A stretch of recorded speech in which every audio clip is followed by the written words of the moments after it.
So they roll out 1, 2, 3 of my programs over there. So they roll out a general foster care training program called the AAA Model of Therapeutic Care. Been doing that for 8 years, 2016. Yeah. They started. And before COVID, I used to go over once a year and do training with the staff. And in 2018, I trained 12 local trainers over there to roll it out.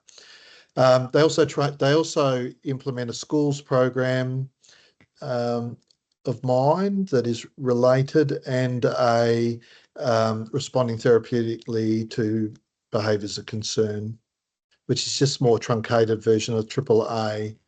They have been interested in rolling out my kinship training program they have relative foster carers over there. They have relative in general. Right. So but that's yet to be decided upon.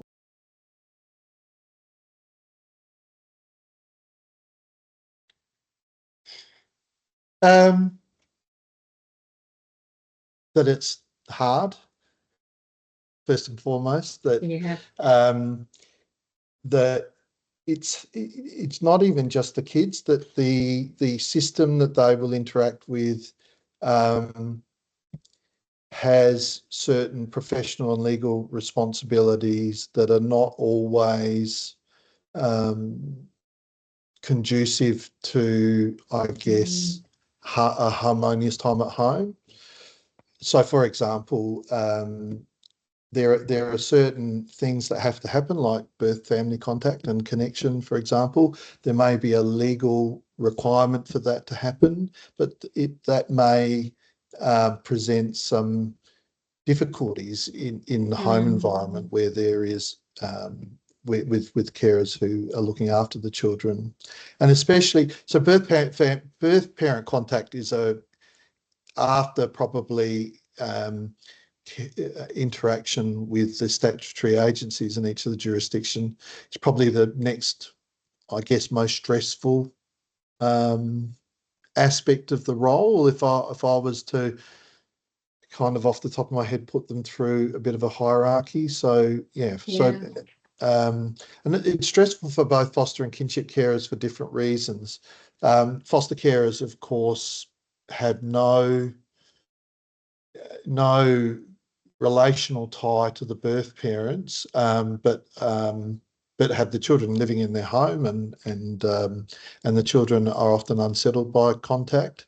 They're unsettled by contact, I think, because it's not very well managed by the statutory agencies. It's managed according to certain legal and risk and safety kind of reasons, but not so much on the basis of the actual experience of the child having that contact. Placements coming to an end for various reasons is also a big issue, as is children. They're called in the literature children who foster, but they're basically the birth children of foster carers. And of course they can be children living in the home, but they can be adults as well, not living in the home, but who have a vested, have an interest in what happens in the foster carer's home. I would also, I've been saying foster carers, but kinship carers for different reasons. As I mentioned earlier, kinship carers can, they're often aligned with one parent or the other, so that can present difficulties around contact. And best connection and indeed reunification. And just managing the behaviours, so part of they do receive a lot of training, foster carers. Kinship carers less so. Kinship carers probably will get sent to foster carer training or are put into foster care training, which is less tailored to they're a different group, kinship carers. In fact, I'm really trying to make it a habit of just calling them family. but it really highlights that language is really, the language that we use is really important. So with kinship carers, there does need to be a different language framework used when communicating with them. The training that that foster and kinship carers get, such as it is, probably is too heavily at the end of what they need to know, as opposed to what they need to do. Whereas I think they need to be able to, I think the reality is it's difficult to access good services, good support services in most, if not all, jurisdictions, certainly here in Australia that I'm aware of. They would see that as a major challenge. I think that, you know, another challenge is that some of the approaches that are recommended, the knowledge and practice is probably, it's too much of a deviation from conventional caregiving. Right. Yeah. And caregiving and relating. My view is that we should be confining ourselves to what is conventional caregiving and relating, because people find it really hard to change their behaviour. There's regression to the mean as a statistical phenomenon, but it refers to the fact that when people try to change their approach, they often go back to doing things how they've always done them. We've got the best chance of getting them to change emphasis rather than approach, if I put it that way, you know, just focus particularly on certain aspects of conventional caregiving and relating. And the kids don't like it when you change too much as well. If you deviate too much from even conventional caregiving is a change for a lot of our young people.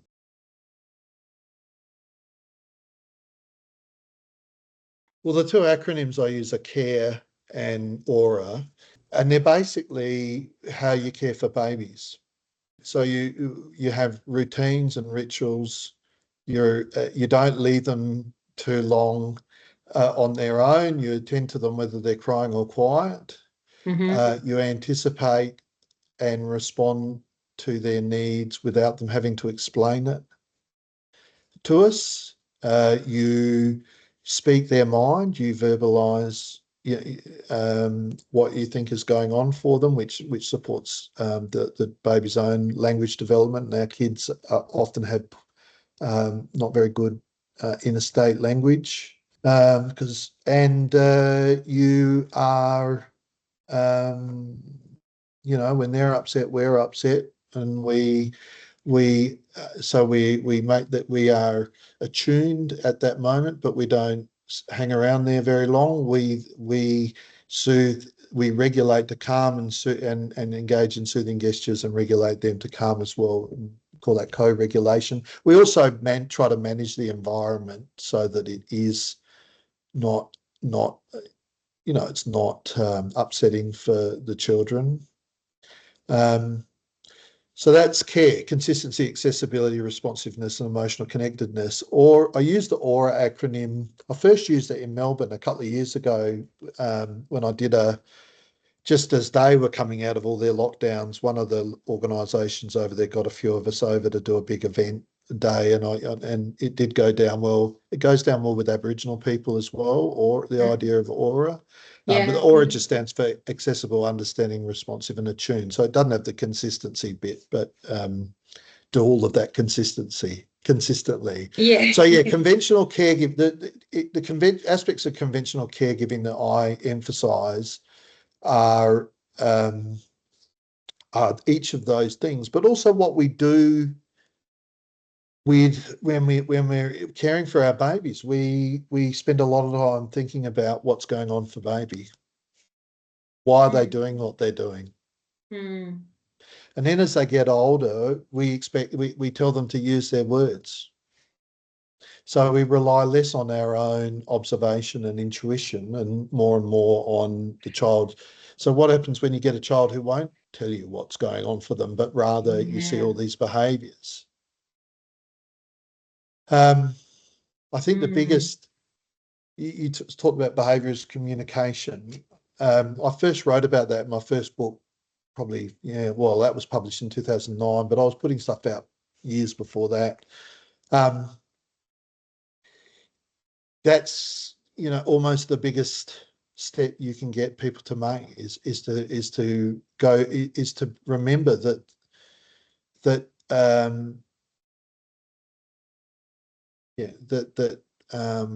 no one does anything for no reason. Whether we're 1 or 101, we do certain things for a reason. You might not like the behaviour, but the behaviour is there. It's being expressed because it gets a need met. Yeah. And unfortunately, if we just respond to the behaviour, the need doesn't get met. So you just keep getting it and getting it and getting it and getting it. Story a story I tell in workshops that I deliver is that when I was a newly graduated psychologist, people, or even probably more so when I was a student training, people would come to see me. Parents would come to see me and they'd say, "Colby, little Johnny's doing such and such. Have you got anything that you can recommend that we do to sort that out?" And I would say, "Yeah, as a matter of fact, I do." And I give them this beautiful evidence-based strategy, probably based around parent management or behaviourist kind of approach. And they come back and they'd say, "You're a genius, Colby. Little Johnny's not doing that anymore. It worked. It's fantastic. But we're wondering if you've got a strategy for why." And I say, "Well, as a matter of fact, I do." And I give them a strategy for why, and they come back a couple of weeks later and they said, "Again, brilliant, Colby. You're the best person we've met. He's no longer doing Y, but he is doing Z. Have you got a strategy for Z?" Point being that nothing was ever being addressed. It was just the child just finds another way to communicate. Yeah.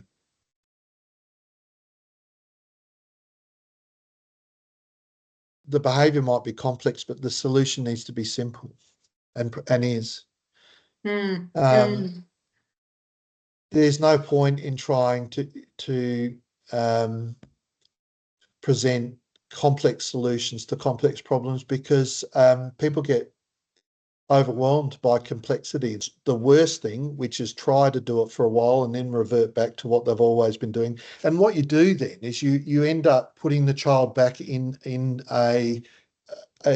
inconsistently responding or an inconsistent environment, which is not psychologically safe for them, which is triggering for them. One of the reasons why I stick to conventional is because, and I also make a bit of a joke about how, I'm a simple man and, I don't have anything complex to really suggest. But the reason why I do that is because it's less triggering for the kids, because none of our kids receive no care.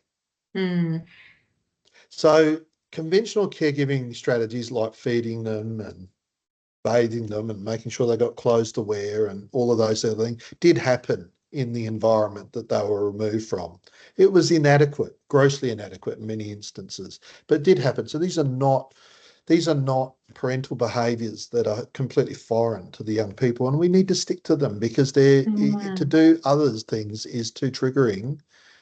And it's also intended to be acknowledging of the care, that the carers do know how to handle this. Our job is just to fine tune, just to say, just a bit more emphasis in this area, but less emphasis in that area. I did a project for 2 years here from 18 to 20 with the statutory kinship carers that was funded by the local department. And I can't remember all the details of how many carers we did, but we did 24 groups, 5 sessions a group over a couple of years. Anyway, we did a 3-month follow-up survey, and of those who completed the whole training. And one of the things that stood out was that they felt more competent, more confident and competent. Self-efficacy is basically what we're trying to tap into in the role. And stressed adults just stress the kids out. So we want to achieve an outcome. We just want them to feel less stressed, to feel more confident in what they're doing. Yeah, absolutely. Yeah, What we yeah. want to do with the kids, we are we wanting to are we wanting to eradicate trauma, or do we want to build their sense of worth? Mm. A lot of the so-called trauma behaviours that our young people get involved in are have their genesis in and are resolved in their genesis in self-worth, and are resolved through building self-worth. Yeah, right. And adequacy Mm. and potency.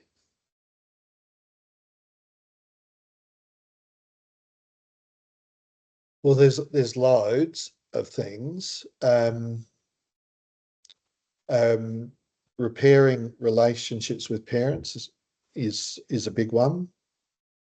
Lots of as many positive relationships as you can develop for children. At Yeah. school, at sports club, yeah, Yeah. in the community, but definitely birth parent connection, and repair of that connection. I mean, a lot of our children blame themselves. Yeah. They don't Yeah. know. So I think one of the things that is really important for children to know is that they were loved and Yeah. lovable Yeah. by their birth parents, that they were loved. They typically see themselves as unlovable, and this is the reason why their parents didn't turn their lives around or didn't make whatever adjustments needed to be made. So there's kind of those. It's in layers. There's levels. So one around birth, we need to, having being successful at school and being maintained at school, which education is probably one of the best predictors of a good outcome. I think it is the best predictor of a good outcome. I commonly get asked, what would you we need to address this particular problem. We're going to have to take this thing away.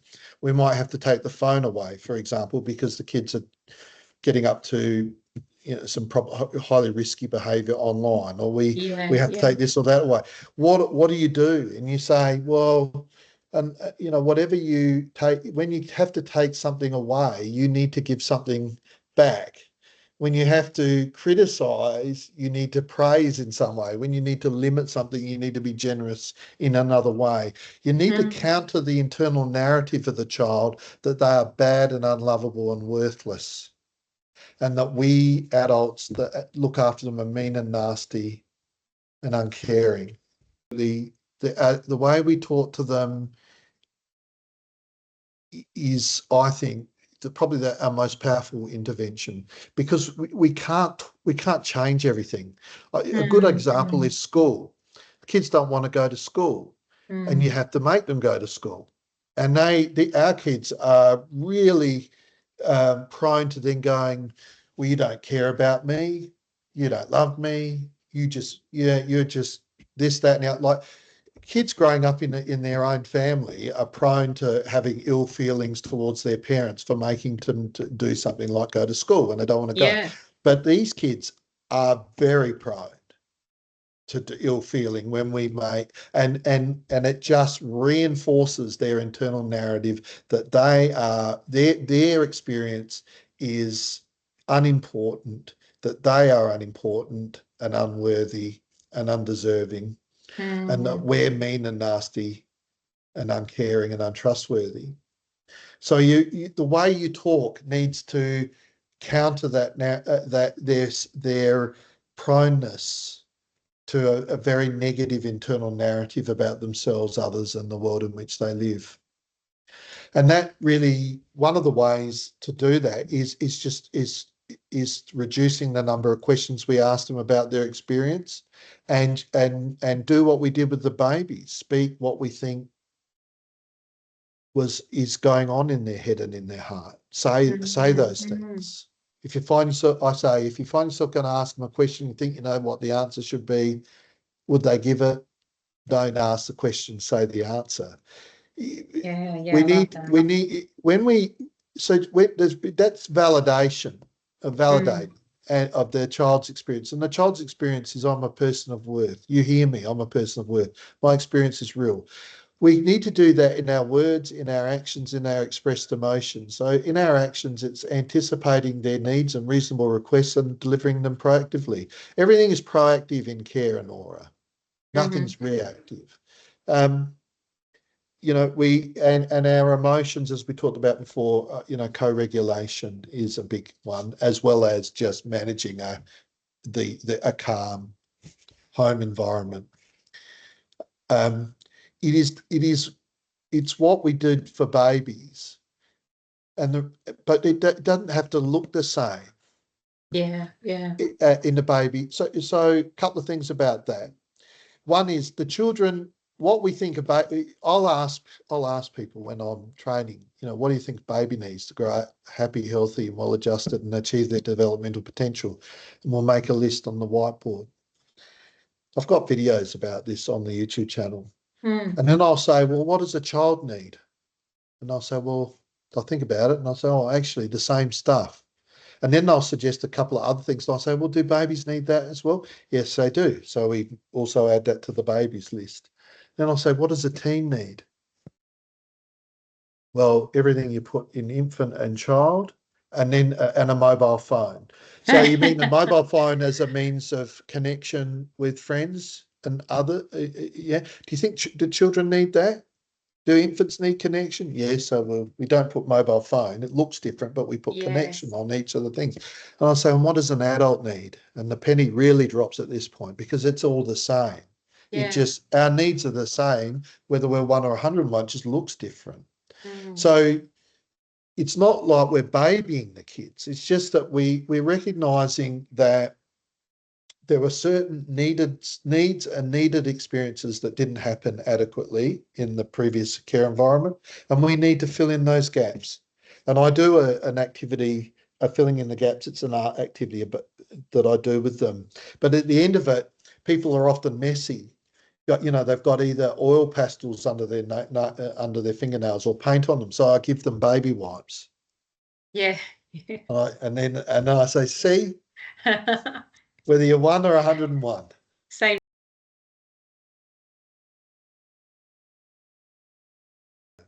There's 3 kind of critical times for children who foster, who also refer to themselves as the forgotten children. But the beginning is, that they have to, it's like, the birth of a new child in a sense. It's another child. It's another person coming in who is a competitor for parental attention. So birth children are whether they're children living at home or adult children, they're used to a certain amount of access to their parents that now they have to share with someone else.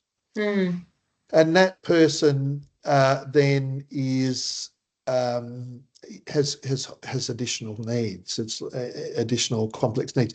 Whether they're it's a baby coming into the house or a child or a teen, it might as well be a baby. They're that they've got that much additional need. High needs. So I think foster and kinship carers need to be made aware of that, and that it does detract from their time with their own children. And then there's the behaviours of concern that can be frightening for the kids, elicit anxiety. So adult children can be really quite concerned for the welfare and well-being of their parents who are fostering, and often advocate get rid of the kid, get him out of the house. The children who live in the house, and this can apply to adult children as well. they experience the foster child leaving or the kinship child leaving. It's less so with kinship, but more so with foster child. That's a loss of connection. That's a connection that they had that may have been, of varying strengths and important significance that is lost. So it's a loss for them as well, and it can be really quite destabilizing of their own sense of the permanence of relationships and permanency of family connectedness, particularly kids who are living in the house.